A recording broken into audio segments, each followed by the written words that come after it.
G'day and welcome to the Snow Show. This is a show about snow. Here we are standing in front of the Hokkaido Shinto Temple in Sapporo, Hokkaido. North Island of Japan, where most Japanese powder ski and snowboard trips begin. In this show, we're going to be taking a look at Mount Hotham. But first, let's check out the skiing in Japan. Marcus is going to take you to Furano. Ramona, let's have a look at the temple. Hey. Our Japanese snow experience would start with an Australian Airlines flight into Shitoze Airport near Sapporo, the capital of the northern island, Hokkaido. As we loaded into our small van, we learned quickly the Japanese are efficient with space. And our first lesson in the language from a couple of girls holidaying from Tokyo was the word snow. Yuki. And we would use this word a lot over the next few weeks. And by the looks of the snow on the side of the road, we were in for some good skiing. We were heading east to the geographical centre of the island, to Furano, once a World Cup racing hill and the victory slope of Australian Stephen Lee, where he won his Super G World Cup back in 1985. So we knew it was going to be a big mountain. On this trip, I was being joined by Charlie Showers, Hotham ski instructor and hydrogeologist. Now there's a complimentary career option. No mucking around. We were into getting our photo ski passes and straight up the hill. Our first run down in the late afternoon was in the shade, but the snow was good and the views of Furano town looked so nice as it seemed to sit so happily in the sun. Although Furano has 11 lifts across the resort, there are two main lifts that take you from the bottom to the top along the two ridges of the resort. The ropeway on one side and a 6-person gondola on the other. Nice, comfortable skiing, but fat skis don't fit in the racks. Well, not this season. No matter how remote a resort is or how different the language is, you'll always find at least one Aussie. So we were joined by snowboarding Northern Beaches Sydney boy Luke Herford to show us around his home mountain. First up, he pointed out where he lived. Yeah, I can see it, Luke. Now let's go skiing.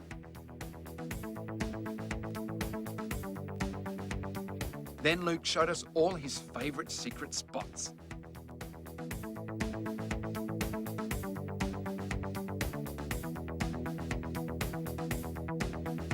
Luke even showed us where he likes to eat snow.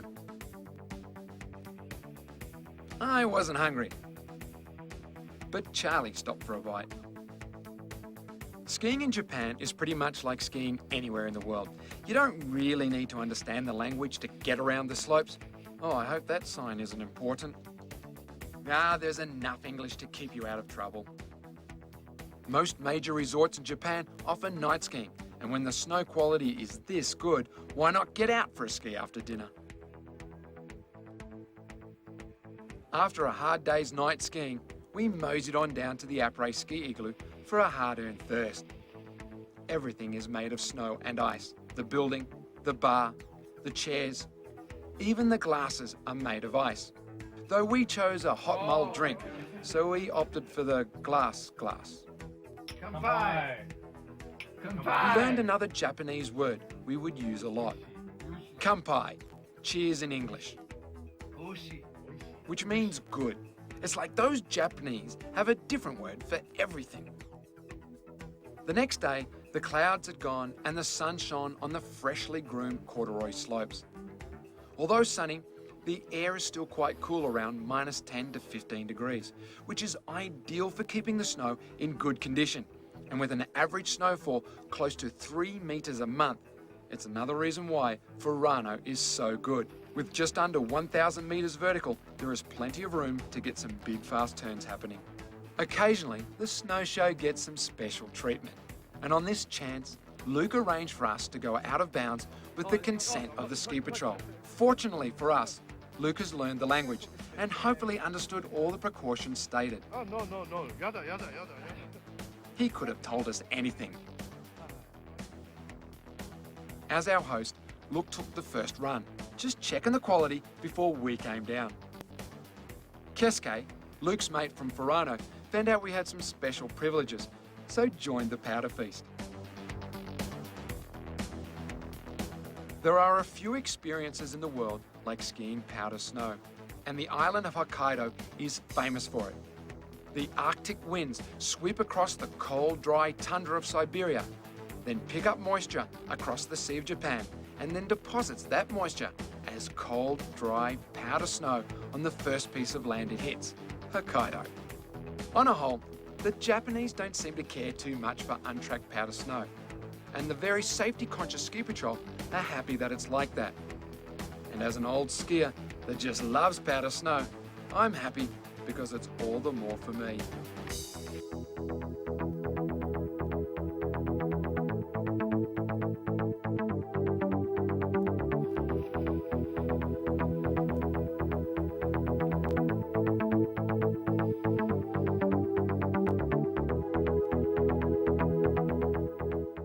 In a time when most resorts are looking at making bigger and bigger chairlifts to move the crowds, it's a pleasant surprise to find single chairs to get some time to yourself. And even though the Japanese are very risk management aware, it's astonishing to find a lift with no safety bar, only a padded piece of timber for your tush.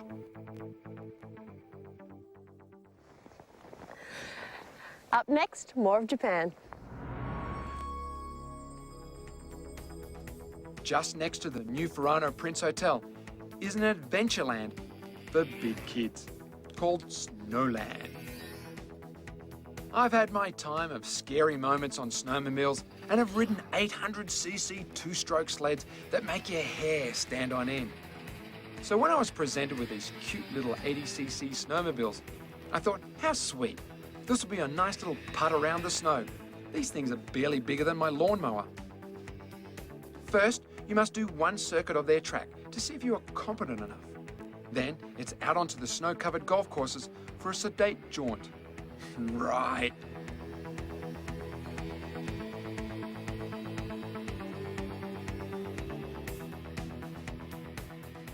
What is it about motorized toys and grown men that creates hooligans? They might be pee-wee in size, but there's enough power to get the blood pumping and enough speed to damage yourself. But of course, we were quite the responsible drivers. It's the most fun I've ever had on a golf course.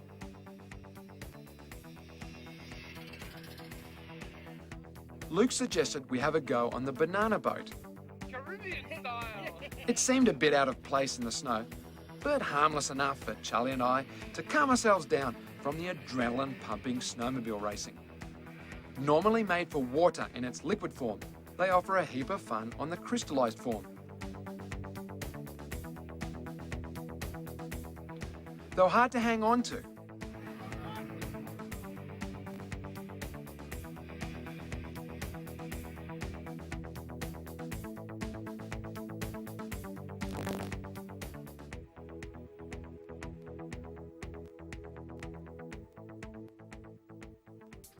Luke, with a few of his friends, took us to the best restaurant in Furano that specialises in the local fare. Even if you haven't been to Japan, most of us have been to a Japanese restaurant, at least once, and are familiar with a few dishes. But it's not until you get to Japan do you learn the extent of their cuisine. The owner of Kumagara Restaurant, Takashi Morimoto, was more than happy to explain everything, through Luke, of course. This dish is called... I can't remember, but it was delicious. And this dish was, I think, raw beef tongue. Who cares? Every mouthful was divine.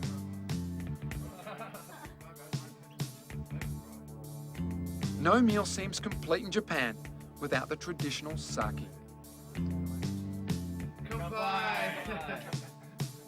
From Furano, you can see an active volcano in the distance. And where there's smoke, there's hot water. We headed to the mountain just at sunset to take a hot spring, or as the Japanese call it, onsen.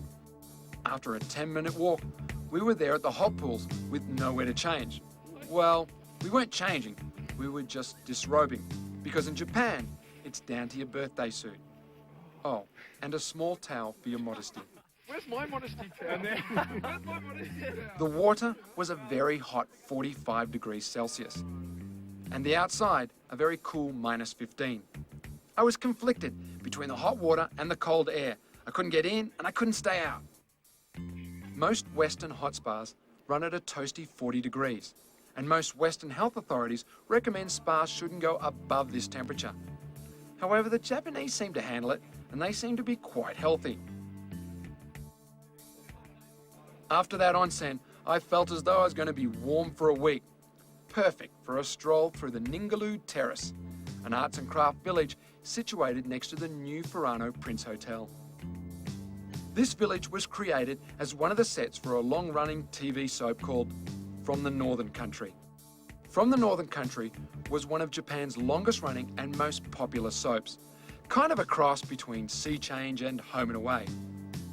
Most of the tourism in Furano, especially in summer, is derived from the pilgrimage to the sets and locations of the popular television program. Goro.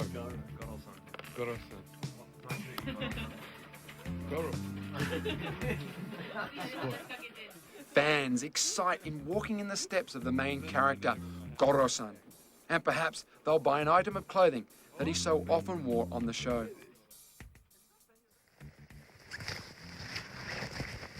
Keep watching the snow show.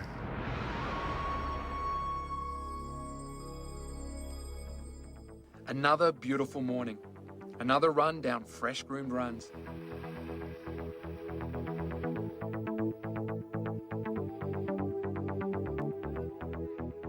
Followed by another day of powder snow. After a bit of a hike, we were at the top of not only a beautiful view overlooking all of Furano, but we were at the top of a slope full of powder snow, all for us.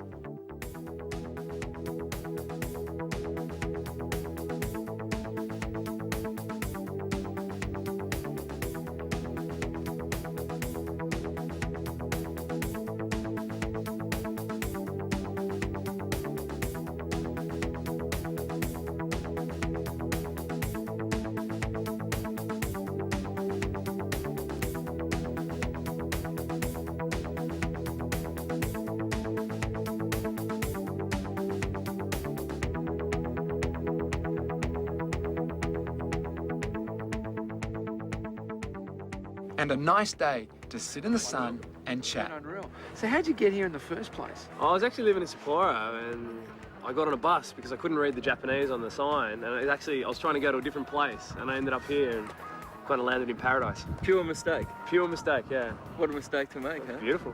Yeah, this is not like you get down. Most people have a perception of Japan's really crowded. No, well, there's no one here, is there? No, I mean, there's no one on the list. I mean, it's great. Well, there is in a lot of places. This place is a bit quieter. This is kind of a real country town. It's beautiful. So do you live here on the ski hill, or yeah, down in town? I can actually ski to my house. I've got to ski along the road a bit, but every day skiing home about 200 metres just past the gondola. And do all the locals ski? Like, do they get out there? Yeah, you get, well, there's only 15,000, but most of them get out here every weekend. Yeah, it's a local culture. You have to ski in high school and junior school. Oh, really? It's like for us, we're learning swimming in school. You have to learn skiing. Yeah. So everyone can get down. Luke gives us some words of advice. It's funny because when a foreigner comes here, there's only 3 foreigners living here, so it's easy to make a reputation for your country.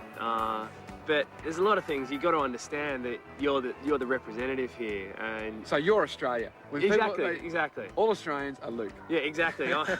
If you come here, you're like my brother. So I don't want anyone ruin it for me in a way. But you got to. People here are a lot quieter and a lot more. You know, it's the way you don't push in a lift line, because if one foreigner does it, every foreigner pushes in a lift line.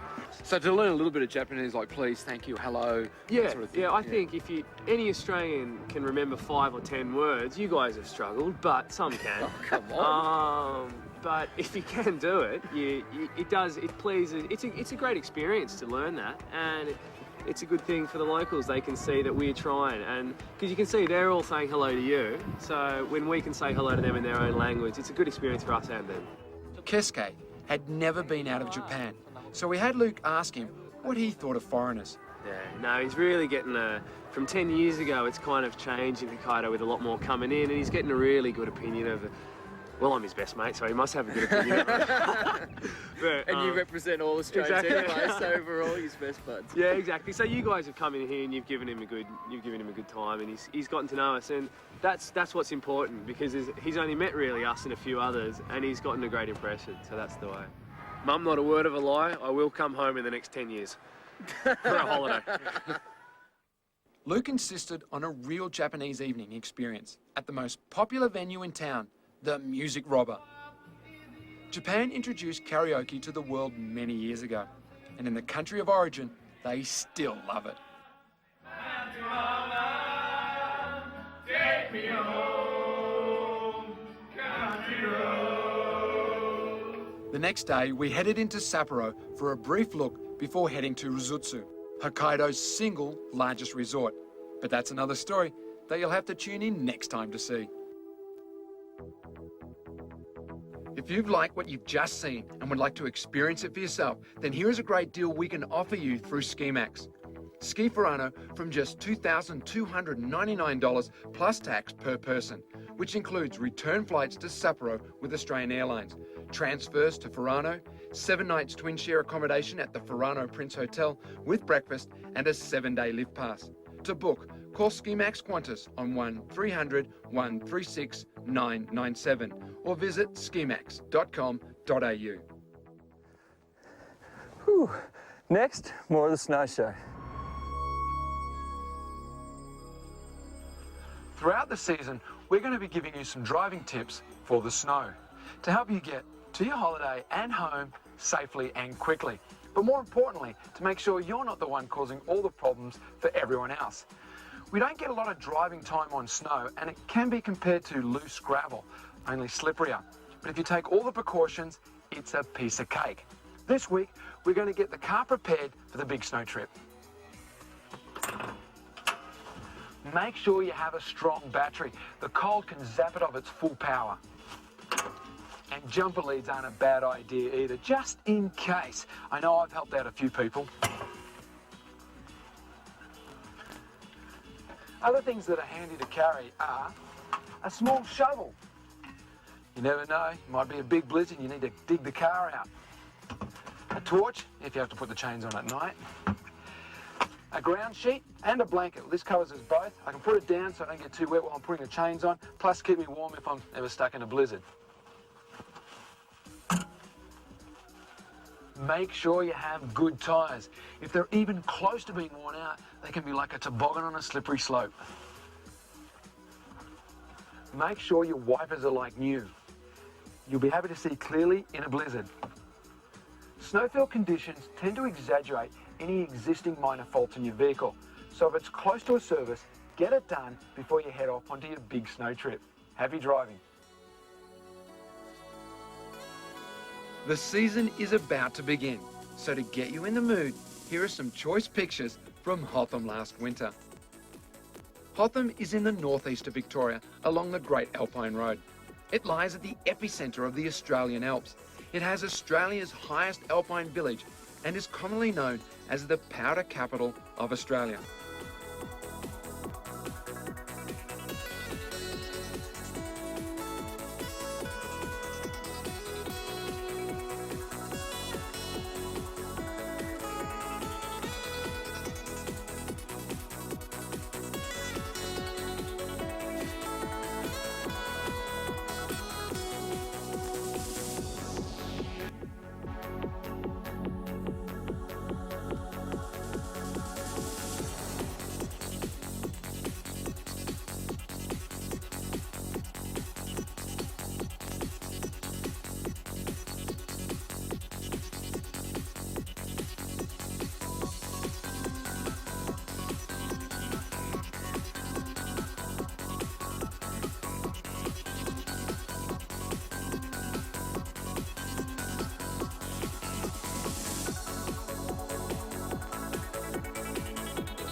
If you like that, then we have a deal for you through SkiMax. Check out Hotham from $725 per person which includes 5 nights accommodation at the Alberg and a 5-day lift pass. Take advantage of it now. Call Skimax on 1300 136 997 or visit skimax.com.au. Well, that's it for the show for this week. And you get the feeling as we walk through the streets of Niseko that it snows a lot here in Hokkaido. So tune in next week for some more deep powder snow in Japan, plus we'll take you to Falls Creek, Victoria. And if you've seen anything in this show and you'd like to know more about it, head to our website. Snowshow.tv. Until next time, keep the spirit. Bye for now. If you'd like to know more about skiing and snowboarding the world, Skimax are holding Ski the World information evenings in Melbourne, Sydney and Brisbane. Discover the passion. Register online at skimax.com.au or call 1300 136 997.